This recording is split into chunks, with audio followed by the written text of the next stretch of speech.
دی آیاتونو کې حکم د صلات فی سفر دی. په سفر کې منځ بسنګ کوي. نو په سفر کې منځ چې دی په دې کې قصر دی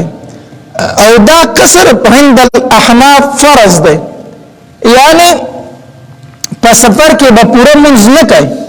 پوره منځ باندې ګناهګاریږي، بلکې قصر بکوي، قصر لنډ بکوي. په الله حکم دی.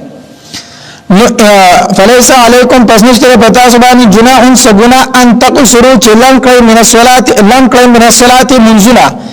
ان خفتم کچری گئی تاسو اي يفتنكم الذين چې تکلیف کې بوا چې تاسو لا کسان کفرو چې کفر کړی دي. امام شاه ولی الله رحم الله په فتح الرحمن کې لیکي وي دا ان خفتم قید احترازی نه ده، قید احترازی نه ده، یا قید اتفاقی. خدا آیاتونه د جهاد په مکه نازل شي نو ځکه تیار وا نور چې ته په سفر باندې ځې کو یې وی او کو نه مونږ کولای شي لان کولای شي دلته ان خفتم د یری د قید دور سره ځکه د آیاتونه نازل شي په وخت د جهاد کې ال تیار وزکا نور دا قید احترازی نه ده، قید اتفاقی دي. ان الکافرین کان کافران چې کانوا لکم بستاسو د پارا عدو مبینا دشمنان خکارا. و اذا كنت فيهم طریقه د صلات خوف کوم وخت کې د دشمن يروي او ټول دا کوشش کوي چې موږ په یو امیر پسې منځو کو، مجاهدین ټول دا کوشش کوي چې موږ په یو امیر پسې منځو کو. نو دا غي طریقه صدا طریقه دا دا چې یو ډېر براشي په امیر پسې به ودرېږي په مانځ کې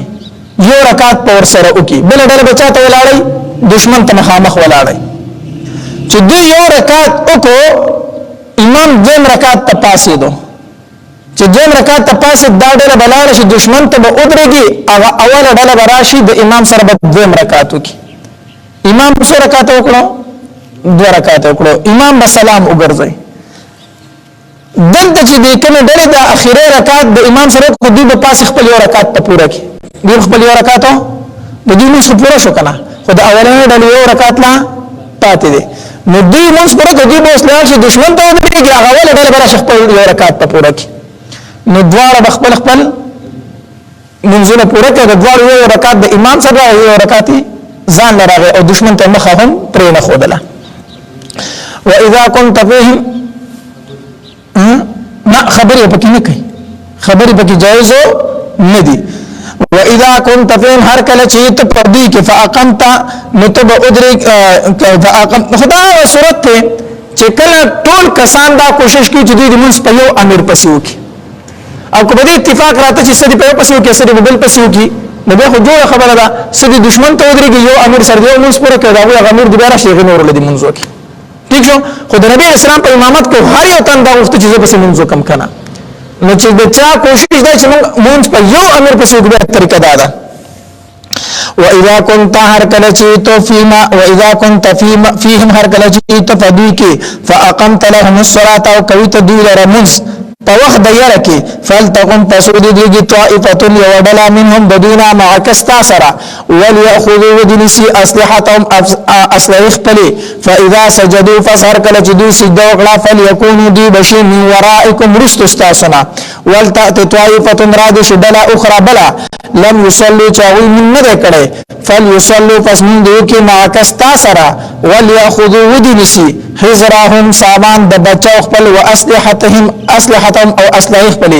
یعنی مجاهدین با په منځ کې اسلحه نقدي اسلحه به غاړو ته پرتی وي. ود الذين خخيها کسان کفروا چې کفر کړي دي لو تغفلون ارمان چې تاسو غافل شئ عن اسلحتكم د اسلحه خپلنا وامتعتكم او د سامان خپل فيميلون دي حمله کی علیکم پتا سبحان مائله واحده حمله یوا ولا جناح نشته گناہ علیکم پتا سبحان دي ان کانا کچرته بكم پتا سبحان اذن تکلیف من مطرن د باران ویږي اسلحه خرابي کی به کېدا او کنتم مرضا یا بیمار اسلحه ټینګول نشي ان تزعون کید اسلحتکم اسلحه خپلې وخذوا حذرکم انس سامان د بچاو خپل یعنی بیا بالکل غافل کیږي ما ان الله کان الله تبارک وتعالى اعد تیار کړی للکافرین د فارد کافر عذاب مهینا عذاب وکون کې فاذا قضيتم الصلاه فسر کلا چې پورا کو تاسو مونږ فذكروا الله فسيات الله تبارك وتعالى قياما طويلا وقعودا فناستا وعلى جنوبكم فألخون اخفل باندي فاذا اطمأننتم هر کلا چې په اطمینان شوي تاسو فاقيموا الصلاه پس پابندي کوئ د مانځو ان الصلاه اکرام مسکانت دی علی المؤمنین په مؤمنانو باندې کتابا فرض موقوتا وخف وخو